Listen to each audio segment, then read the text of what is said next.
Uma reunião de urgência com generais foi convocada para a tarde desta quinta-feira. O relatório do Ministério da Defesa sobre as urnas eletrônicas e os protestos populares em frente a quartéis estão em pauta. Alguns portais divulgaram que a agenda teria sido chamada por Bolsonaro, mas a Jovem Pan confirmou com fontes no Palácio do Planalto que a reunião foi chamada pelo comandante do Exército com todo o alto comando. O encontro se deu de forma híbrida, ou seja, presencial e remoto. Em nota oficial divulgada nesta quinta-feira, o Ministério da Defesa procurou esclarecer que não excluiu a possibilidade da existência de fraude ou inconsistência nas urnas eletrônicas, ainda que não tenha apontado diretamente. De acordo com a pasta, a nota tem como objetivo evitar distorções do conteúdo do relatório enviado ao Tribunal Superior Eleitoral. Nesse destaque a gente abre o programa desta quinta e começa trazendo para você a análise do Paulo Figueiredo, direto da Flórida. Boa tarde para você, Paulo. Boa tarde, Vitor. Todo mundo boa tarde a você, aos meus companheiros de bancada e também a quem está em casa. Todo mundo com bastante atenção no que está acontecendo no Brasil nesse momento, né? Esse tipo de reunião não chega a ser exatamente usual e a própria discussão sobre quem a convocou também é interessante. As informações que eu tive também dão conta de que não foi convocada pelo presidente, e sim uma reunião pelas próprias Forças Armadas. E ninguém sabe, os generais estão trancados lá dentro, ninguém sabe o que eles estão discutindo. Mas eu acho que vale a gente voltar um pouquinho na história para contextualizar por que essa reunião está acontecendo, né? Primeiro, é importante dizer que as Forças Armadas foram convidadas a participarem do processo eleitoral. Elas não se intrometeram, elas não foram, não foi uma imposição do presidente Bolsonaro, não. Faquim convidou as Forças Armadas a participarem lá atrás do processo. E elas, cumpridoras da sua missão, resolveram participar. Ora, faz sentido que as Forças Armadas participem de um processo eleitoral? É claro que faz. Principalmente porque, quando você for analisar a questão de defesa do país e as atribuições constitucionais das Forças Armadas, você entende que a integridade do processo eleitoral, no qual nós elegemos todos os nossos líderes, é fundamental. Veja qual seria o tamanho do interesse de uma nação, a China, por exemplo, de interferir e escolher um líder que fosse mais talvez favorável a eles. A Rússia, por exemplo, interferiu no processo eleitoral em diversas vezes, em vários locais, inclusive na Crimeia, lá na Ucrânia, no referendo deles. Então é normal, as Forças Armadas são é muito importante que eles participem do processo. Também são muito capacitados, o nível de preparo do pessoal de tecnologia, do IMI, é muito superior ao dos nossos técnicos do TSE, muito superior. Agora, o que aconteceu depois disso? As Forças Armadas, ao final das eleições, apresentaram o seu relatório. E qual foi o objetivo desse relatório? Esse era um relatório de fraude? Não. Se vocês lerem o próprio ofício do ministro da Defesa, no item 4, no ofício do ministro da Defesa ao ministro Alexandre de Moraes, presidente do TSE, eles dizem assim: olha, não está no escopo desse relatório a manifestação acerca de eventuais indícios de crimes eleitorais, incluindo a fraude. Então não foi um relatório para isso, foi um relatório para mostrar se o nosso sistema eleitoral era seguro ou não para verificar se houve fraude. Quando eles apresentaram esse relatório, o ministro apresentaram com uma série de resultados impressionantes. Nós descobrimos que o nosso sistema eleitoral é um queijo suíço. As Forças Armadas trazem grandes vulnerabilidades, tanto no código-fonte, quanto na compilação do código-fonte, quanto na própria área de biometria, enfim, e eles são muito duros nesse relatório, de forma técnica, mas são muito duros nesse relatório. Quando o Alexandre de Moraes recebe esse relatório, ele dá uma resposta esquizofrênica. A resposta dele é de agradecimento, ele diz o seguinte, vou ler a resposta do Alexandre de Moraes. Fico feliz, recebi com satisfação o relatório do Ministério da Defesa que, assim como todas as demais entidades fiscalizadoras, não apontou a existência de nenhuma fraude ou inconsistência nas urnas eletrônicas no processo eleitoral. Ora, o relatório não era para isso. O próprio ofício do ministro da Justiça, do ministro da Defesa, diz que o relatório não é para isso. E, no entanto, essa resposta é esquizofrênica. E ele ainda diz o seguinte: as sugestões que vocês fizeram, e dentre as sugestões estava uma investigação urgente sobre o sistema eleitoral, essas investigações, essas sugestões a gente vai ver de forma oportuna. O Ministério da Defesa respondeu hoje de manhã dizendo: não. Olha aqui, deixa eu deixar claro para vocês. Eu não estou dizendo que não há indícios de fraude. O relatório não era sobre isso. Eu não estou dizendo nem que há indício, mas também não estou dizendo que não há. Não é nada disso que eu estou dizendo. Eu estou dizendo que há, e estou apontando problemas graves. Teste de funcionalidade da urna, restrições que eles tiveram quanto ao acesso adequado ao código-fonte e tantas outras, estamos cobrando providências urgentes. Quando foi perguntado sobre essa nota, o que o Alexandre de Moraes respondeu? Falou assim, esse assunto acabou faz tempo. Ou seja, tratou os militares do Ministério da Defesa como se fossem idiotas. O que esses idiotas estão discutindo? Eu já decretei que as eleições estão acabadas. Esse assunto acabou. Não interessa que haja prazo de recurso. Não interessa que o Código Eleitoral diga que as pessoas precisam ter acesso às informações, o próprio artigo 221 do Código. Tudo isso é irrelevante. Eu já decretei que acabou. Essa escarrada que o presidente do TSE deu na cara dos generais é que motivou, ao que parece, a convocação dessa reunião que todos aguardamos. Ninguém sabe o que vai acontecer, mas eu achei oportuno resgatar um pouco do que aconteceu no passado. Vamos a Brasília então, José Maria Trindade, já com a gente, como é que estão as coisas por aí, Zé? Tem informações sobre essa reunião? Boa noite para você, Zé.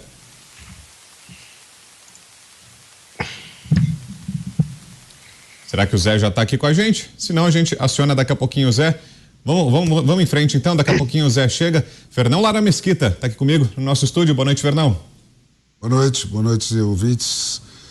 Bom, o Alexandre de Moraes não está tratando só os militares como idiotas, ele está tratando o Brasil inteiro como idiota desde o começo dessa história, né? Porque o que esse relatório das Forças Armadas fez foi confirmar com linimento científico aquilo que todo mundo já sabia. E são duas coisas. Uma, que as urnas não são seguras, como não é segura nenhuma ferramenta de informática, né? E dois, que a urna é inauditável. Então, em torno desse ponto é que vem esse tratamento de idiota que tem sido dado ao país inteiro, né? A coisa fica dentro desse círculo fechado, né? A urna é inauditável, portanto é impossível você descobrir se teve ou se não teve fraude. E como é impossível descobrir se teve ou não teve fraude, o Alexandre de Moraes retruca sempre, tá vendo? Não teve fraude. Não é que não teve fraude, é que é impossível você mostrar se teve ou não teve fraude, e esse é o problema. E esse problema, o Brasil inteiro já conhece desde a primeira vez que foi discutida a hipótese de se passar a ter urnas eletrônicas, né? Desde esse momento, já foi inserido na receita da mudança do Brasil para a urna eletrônica que haveria a contraprova impressa, como há em todos os países, com exceção de Bangladesh e Butão, né? E o que foi retrucado quanto a isso, né? O próprio Supremo Tribunal foi lá e decretou que isso era inconstitucional, porque se um voto impresso enguiçasse ali na impressora, né, e o eleitor chamasse o mesário para olhar, o mesário ficaria sabendo qual era o voto dele. Então, a pretexto disso, de que estaria ameaçada a inviolabilidade do voto. Quer dizer, um argumento ridículo e patético, né? Mesmo assim, depois disso, o Congresso Nacional, eleito pelos 150 milhões de eleitores brasileiros, aprovou o acoplamento de uma urna, de uma contraprova física, e foi negado de novo. E pela terceira vez, a Dilma vetou a decisão que estava tomada de acoplar a impressora a pretexto de economizar 1.300 bi, né? Que não teria dinheiro para comprar essas impressoras. Isso, o governo que, para abrir o jogo do quinto mandato do PT, está pedindo 200 bi no escuro, né? Então, a pretexto de economizar 1.300, o país está passando esse mico todo e vai passar até o fim, porque a legitimidade dessa eleição jamais será sanada. Nós vamos passar os próximos 4 anos debaixo dessa sombra. Agora sim, Brasília, José Maria Trindade. Salve, Zé, boa noite. Pois é, assuntos tensos e muito importantes, viu? Muito boa noite, meu caro Vitor, boa tarde a todos os colegas aqui de bancada e boa tarde a você que nos acompanha sempre aqui nos Pingos nos Is. Olha, Vitor, 2 pontos aí que eu queria colocar. O primeiro é o seguinte: esta reunião de generais estava prevista. Elas acontecem com frequência, são 4 a 5 reuniões por ano de todos os generais, e é possível que aconteça até mais uma reunião até o final do ano.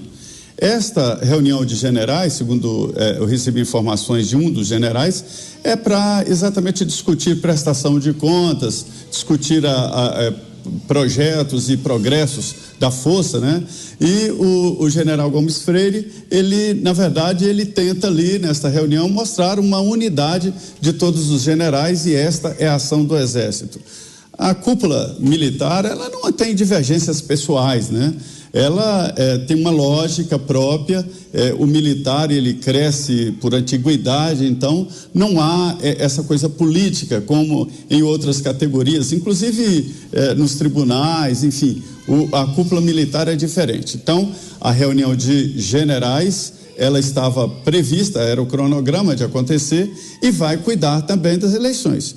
Mas é prestação de contas o principal ponto. Mas vamos falar sobre eleições, sobre como aconteceu, e é evidente, não pode dizer que as manifestações nas portas dos quartéis, isso não seja discutido entre os generais.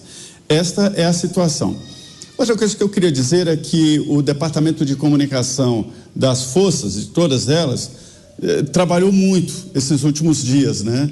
Houve plantação de ofícios falsos. Ontem circulou uma nota oficial falsa do Ministério da Defesa, né?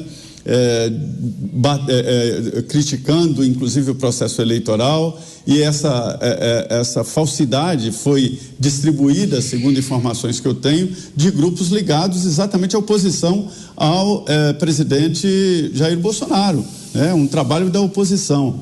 E isso veio, inclusive, de alguma forma do exterior, informações do exterior. É por isso que o Departamento de Comunicação chega a falar em guerra cibernética, porque há um ataque de informações. Agora, o que não se esperava era esse ataque interno, né? Esse fogo amigo. O Tribunal Superior Eleitoral. O Paulo disse muito bem, né? Os militares, a cúpula militar ficou muito irritada com o TSE. A nota do TSE tenta mudar o que realmente o relatório das Forças Armadas mostrou. Ou seja, o TSE dizendo, olha, as Forças Armadas, através do Ministério da Defesa, dizem que foi tudo bem. Não foi tudo bem. E é por isso que houve essa segunda nota. Por outro lado, também notas disseram aí em alguns veículos de comunicação de que havia divergência entre o Ministério do Exército, o Comando do Exército, né, e o Ministério da Defesa. Não há divergência. Os militares estão unidos e estão exatamente aguardando. Eu perguntei a um general do Ministério da Defesa, e aí, o que vocês estão achando da eleição? Não me consta que o Ministério da Defesa tem que dar opinião sobre esse assunto, né, sobre eleição.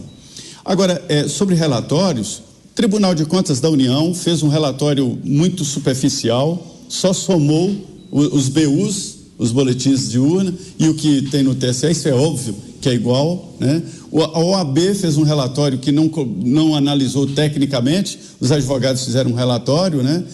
E o relatório do Ministério da Defesa. E ainda tem o da Controladoria Geral da União, que deve ser divulgado amanhã e vai na mesma linha. Dificuldade e impossibilidade de fazer uma auditagem na urna eletrônica. Eu vi o relatório mostrando que quando a urna chega no local de votação, daí para frente é possível auditar, mas antes o código-fonte não. Então são esses 2 assuntos importantes e tensos, né, sobre essa história. E a transição já coloca o Lula como novo presidente. O grupo aqui que está dominando faz questão de sumir com o presidente Bolsonaro. A gente já vai completar o giro com a análise do nosso comentarista convidado de hoje, o Coronel Gerson Gomes, mas antes o Paulo pediu a palavra, quer fazer um complemento, é isso, Paulo? Queria sim, o Zé Maria é o homem mais bem informado de Brasília e as fontes dele são sempre muito boas, mas nessa reunião específica, Zé, essa não é uma reunião do alto comando, que é uma dessas reuniões que acontecem de forma de fato, rotineira, onde são várias reuniões de alto comando, sempre muito secretas, ninguém sabe o que acontece lá dentro. Mas pelo que eu apurei, essa foi uma reunião um pouco diferente, Zé. Essa foi uma reunião de emergência convocada pelo comandante do Exército Brasileiro para atualizar todos os generais, e não só os membros do alto comando, não são todos os generais que integram o alto comando, todos os generais do Brasil a respeito especificamente deste assunto do relatório das Forças Armadas a respeito das eleições.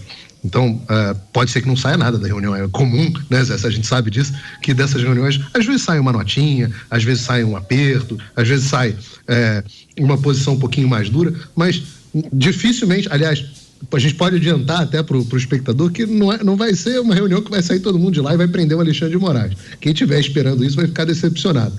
Mas é uma reunião atípica, é uma reunião diferente do que vem acontecendo, não é sobre prestação de contas, não é discussão de rotina, é uma reunião convocada especificamente pelo comandante do Exército Brasileiro para atualizar os demais generais os demais generais da Força, né, do Exército Brasileiro, a respeito deste assunto, do relatório das Forças Armadas a respeito da integridade do processo eleitoral brasileiro e, inclusive, as respostas que o Tribunal Superior Eleitoral tem dado na figura do Alexandre de Moraes. Agora sim, a gente ouve nosso comentarista convidado de hoje, eu estive no gabinete do comandante e vi o cronograma. Com o coronel Gerson Gomes, que hoje está com a gente, para saber das impressões do coronel também sobre o relatório entregue pelas Forças Armadas, a nota divulgada hoje pelo Ministério da Defesa, apontando que seriam distorções na interpretação do texto, e essa reunião com generais que acontece em Brasília. Boa noite, coronel, bem-vindo. Boa noite, Vitor, Zé Maria, Paulo Figueiredo, meu vizinho aqui da Flórida, que eu nunca encontrei, e o nosso... Vamos resolver isso. Lara. E boa noite à nossa audiência da Jovem Pan. Uma satisfação pela primeira vez poder contribuir aqui no nosso Pingo nos Is. Vamos lá. O Paulo está certo, e essa reunião realmente não é uma reunião rotineira, ela não é uma reunião do alto comando. E eu posso afirmar, porque embora eu esteja afastado há 10 anos já do serviço ativo, eu também servi no Centro de Comunicação Social do Exército, em Brasília, no gabinete do comandante, e conheço bem a rotina, e embora esteja afastado há tanto tempo, a verdade é que essa reunião, tudo leva a crer que foi uma reunião dentro do contexto do que está acontecendo das manifestações à frente das unidades militares e dentro do contexto da insatisfação, tanto do público interno das Forças Armadas, quanto do público externo. Nós não podemos esquecer que as Forças Armadas, elas têm, e em especial o Exército, que essa foi uma reunião convocada pelo general Freire Gomes, o comandante do Exército, para uniformizar a informação. Existe um princípio na vida militar que a melhor arma contra o boato, contra a desinformação, contra aquilo até que hoje em dia, odiernamente, definimos como fake news, na verdade, a melhor arma contra a desinformação é a boa informação. O que acaba com boato são informações. E o que existe hoje é uma grande dificuldade de absorção, tanto da família militar, que pertence e está inserida na sociedade, e as próprias unidades. É muito importante o comandante do Exército que faz essa interface entre a atividade operacional e a presença do Ministério da Defesa fazendo a interface política. Então, ao contrário do que muitos pensam, o Exército ele prima e trabalha muito e faz um esforço muito grande para afastar toda a parte operacional da política partidária. Quem faz essa interface é apenas o comandante do Exército, e nessas horas ele precisa reunir todos os generais. É uma reunião realmente muito rara de acontecer, em que o comandante reúne não somente os comandantes de grandes unidades e de grandes comandos, mas também de divisões, de brigadas, de todos os oficiais generais de 2, 3 e 4 estrelas, para informar o que está acontecendo. E isso decorre do quê? Em primeiro lugar, decorre da situação de que o comandante está em contato com o ministro da Defesa, nesse momento que é entregue o relatório. No entanto, o presidente da República ainda não se manifestou. A população, de modo geral, que se encontra manifestando-se à frente das unidades militares, ela está insatisfeita, buscou as unidades militares e os comandantes todos precisam ter um comportamento e uma resposta unânime, ou pelo menos uniforme, como nós militares gostamos de dizer, para que nós saibamos exatamente, por causa da capilaridade da instituição militar, o que devemos fazer em relação a essa população que está próxima das unidades militares. Há alguns conflitos, já houve alguns casos em que o ministro Alexandre de Moraes determinou que a Polícia Federal busque os líderes dessas manifestações. Essas manifestações acontecem em áreas, muitas vezes, do entorno, que são áreas de responsabilidade militar. Então, para que não haja esses conflitos e para que se saiba exatamente qual é a intenção do comandante do Exército, essa reunião foi convocada. Zé está chamando? Diga, Zé. É o seguinte, sobre a reunião, né? Eu recebi aqui uma informação que eu senti em relação à reunião do Alto Comando do Exército hoje, na verdade, uma reunião extraordinária que reuniu todos os oficiais generais de todo o país. São os generais de 4, 3 e 2 estrelas. Foram transmitidas ordens e diretrizes para alinhamento de procedimentos e as normas. São mais de 120 generais, né? Enfim, essa é a informação. A informação e o que eu percebi de tentativa de passar a informação do Alto Comando do Exército é de que isso não tem nada a ver com o presidente Jair Bolsonaro, não foi ele que convocou, ele não deu nenhuma indicação de que deveriam ser convocados os generais. E é isso, uma reunião extraordinária, são todos os oficiais generais de todos, né, todos os níveis e portanto, para prestação de contas, segundo me informaram, né, e também analisar, assim, o resultado da disputa eleitoral e colocar todos ali no mesmo sentido. Agora, Fernando. Oi, coronel, vai lá, por favor.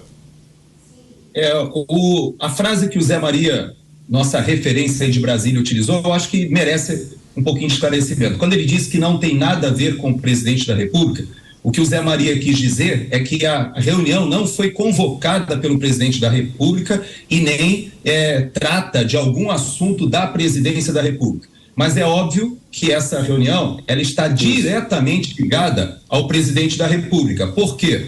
Porque como o presidente adotou a decisão de se manter em silêncio após o processo eleitoral, esse silêncio do presidente, ele enseja uma série de manifestações e essas manifestações acabam reverberando na presença de grandes multidões à porta das unidades militares. Então, é importante que o comandante do Exército, nesse momento, ele passe para todos os grandes comandos e todas as grandes unidades do Exército o que está acontecendo no nível político para que o nível operacional não seja atingido ou não tenha algum tipo de arranho, ou já está acontecendo, né, por causa da desinformação, a imagem institucional muitas vezes arranhada por causa dessa desinformação. As pessoas se sentem frustradas, se sentem defraudadas, porque buscam as unidades militares para demonstrar a sua insatisfação, e eu gostaria até de depois aprofundar nesse tema um pouquinho mais à frente.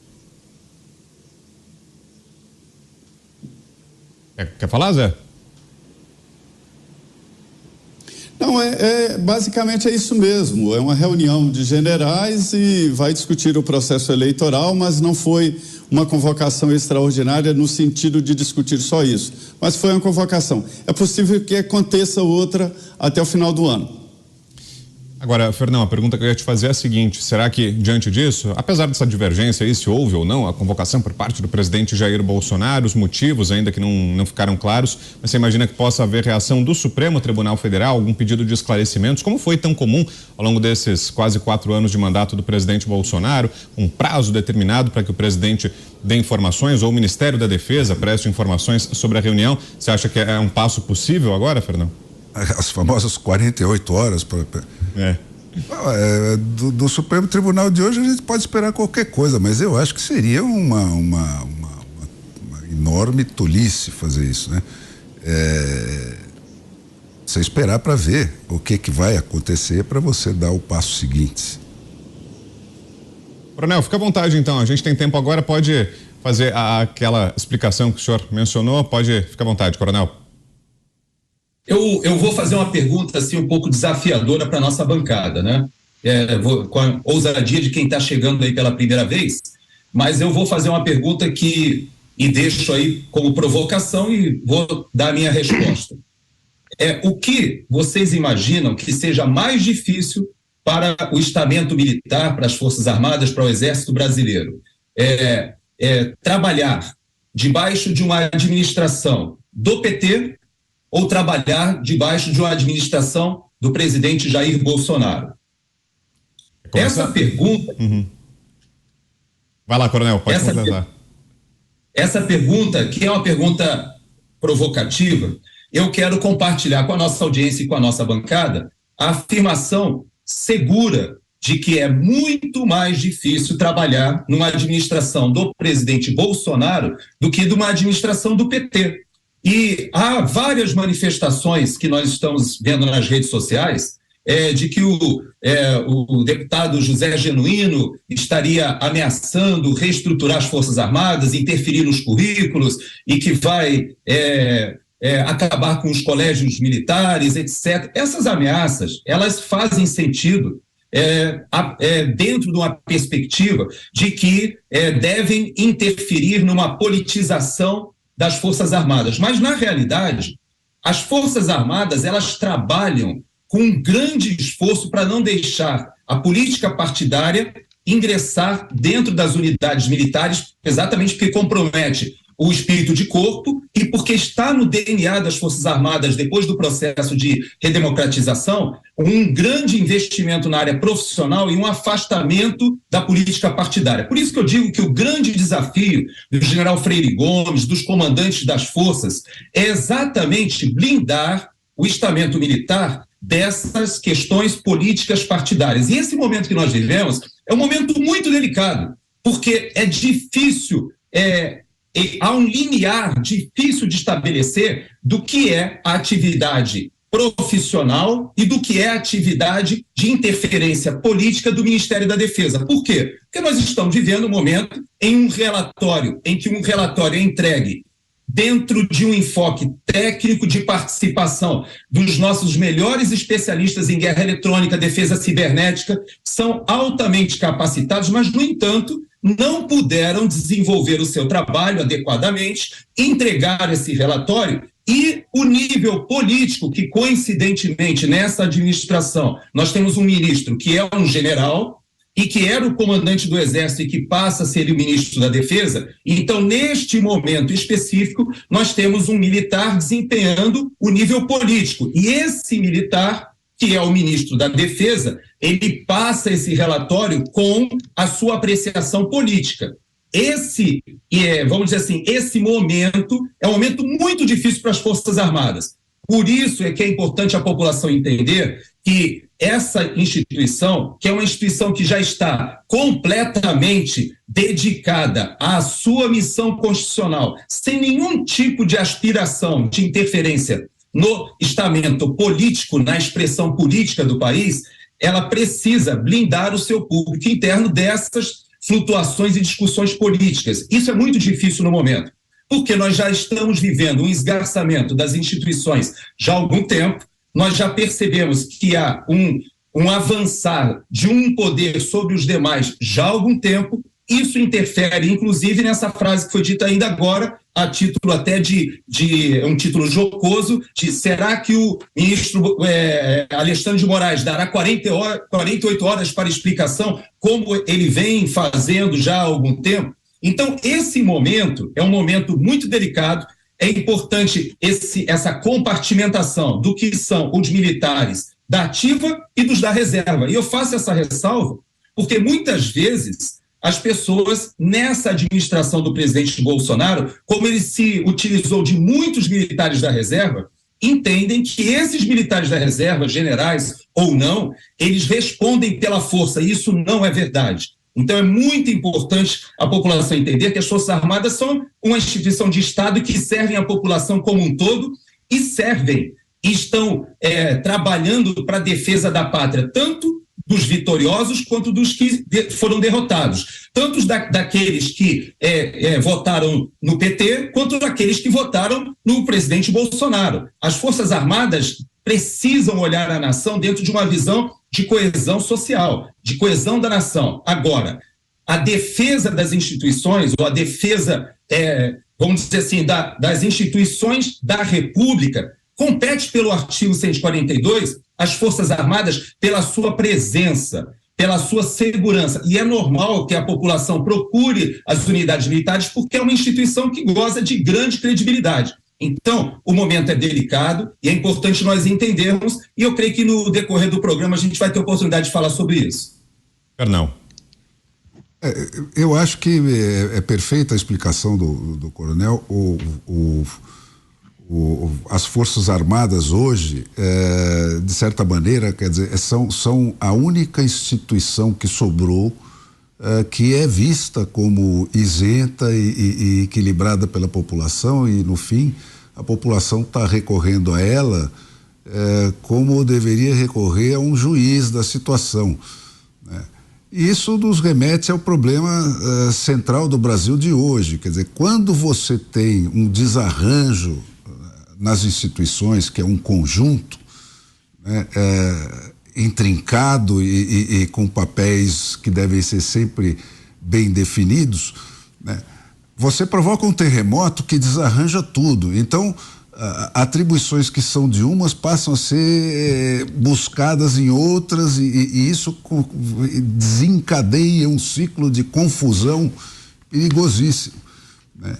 E é isso que esse Supremo Tribunal totalmente irresponsável instilou no país, né? Você tem um desarranjo completo nas instituições, provocado exclusivamente por ele, pelas interferências que ele fez nas outras instituições, e que no fim sobra qual? A que está mais bem protegida dentro da sua própria estrutura, né? Como é o estamento militar, que tem regras próprias de progressão dentro da carreira, que tem blindado na maior medida possível, até pela história pregressa, contra essas interferências políticas. Então, eu acho que isso que o coronel explicou aí é claramente percebido pela população, embora tenha essas pessoas que ainda esperam que o passado volte e que se repitam cenas que já não fazem parte do cenário brasileiro. Mas é claramente percebido, quer dizer, a única instituição que sobrou, que é integralmente acatada pelo seu comportamento exemplar, como tem sido, é a instituição militar. Oi, Paulo. E há que dizer, o pessoal, que o comportamento foi exemplar também na confecção do relatório. O relatório, se ele pode ser acusado de alguma coisa, é dele ter sido ameno nas suas palavras. Tão técnico que eu confesso a vocês que eu li o relatório inteiro ontem à noite e não entendi o relatório na sua integridade. Hoje acabei de fazer uma longa conversa com o Coronel Amaro, que é especialista em guerra cibernética, e pedi a ele informações para entender o que o documento fala. E é um documento muito mais duro do que eu imaginava que fosse. Ele é tão técnico que eu não imaginei que ele fosse tão duro. Na edição de ontem, nos Pingos nos Is, eu não tinha imaginado que o relatório fosse tão duro. E ele afirma categoricamente que o nosso sistema eleitoral é vulnerável. Justamente algo que o TSE vem dizendo que não é há tanto tempo. E agora nós temos um problema do ponto de vista de sociedade, inclusive um problema do ponto de vista jornalístico, porque o Tribunal Superior Eleitoral diz que o nosso sistema é seguro, inviolável e motivo de orgulho. As Forças Armadas afirmam, após um relatório técnico e detalhado, que o nosso sistema ele é inseguro. Ele é inseguro, né? Não é possível verificar, e ele pede providências a esse respeito.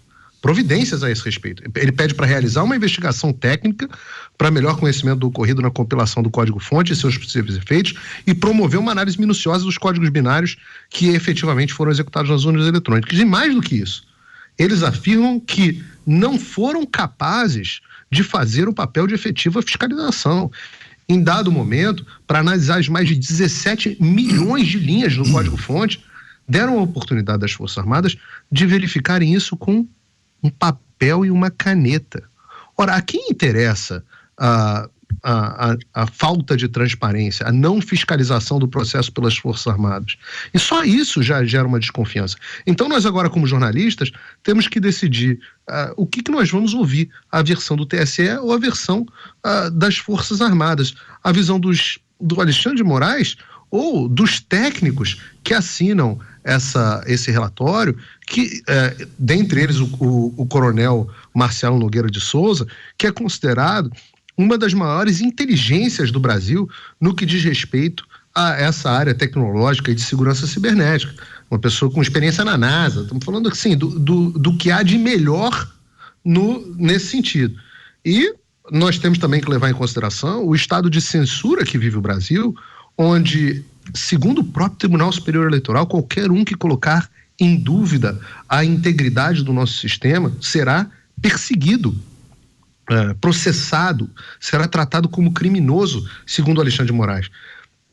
E eu me pergunto, será que o Alexandre de Moraes vai tratar agora o ministro da Defesa como criminoso? Será que ele vai tratar esse coronel que eu acabei de citar como criminoso? Será que essas pessoas serão tratadas como criminosas? Será que nós, da imprensa, poderemos agora afirmar que, segundo o relatório das Forças Armadas, as nossas urnas, a segurança das nossas urnas sequer pode ser constatada? Vejam, nós vivemos em tempos absolutamente estranhos do ponto de vista jornalístico. Nós não sabemos sequer o que podemos dizer. Essa censura em torno das informações, ela, em vez de trazer confiança para o sistema, ela traz desconfiança. E quando nós temos, de um lado, as Forças Armadas, que são, segundo todas as pesquisas de opinião, as instituições mais confiáveis e mais respeitadas do país, e do outro lado, o Tribunal Superior Eleitoral, composto por membros do Supremo Tribunal Federal que gozam de uma confiança baixíssima, segundo as mesmas pesquisas, e cuja figura principal é conhecida e reconhecida pela sua parcialidade e por ser o desafeto de um dos candidatos que disputaram essa eleição. Fica difícil para a população não olhar para as Forças Armadas com uma certa predileção e não recorrerem justamente a elas como salvadores da pátria. É só importante lembrar que salvador da pátria nunca chega. O povo, as instituições, as coisas ocorrem de forma sempre gradual. Uma informação para dar aqui: a reunião já foi concluída, a reunião dos generais já foi concluída. Ao que me consta, as informações que eu recebi foi que tiveram um tom, como sempre ocorre nas Forças Armadas, um tom bastante legalista. Ainda não descobri se vem uma nota, se vão se manifestar, se não vão se manifestar, o que vem daqui para frente, mas o fato é que a reunião acabou e, segundo consta, foi uma reunião bastante legalista. Legalista significa que respeita a lei e as instituições do Brasil. Boa informação importante. Diga, Fernão. Gente, voltando para uma área mais política, né, mais ampla, o que o Brasil não está se dando conta, né, especialmente uma grande parcela dos brasileiros que votaram no Lula, pensando num Lula do passado, é que em 2002 nós tínhamos os três poderes vigentes e plenamente instalados, né? E isso faz qualquer grande ditador de alma, né, um mero presidente de carne e osso, né? Então, essa é uma história que passou, né? Hoje, o novo Lula, né, começa sem nenhum freio e sem nenhum contrapeso, né?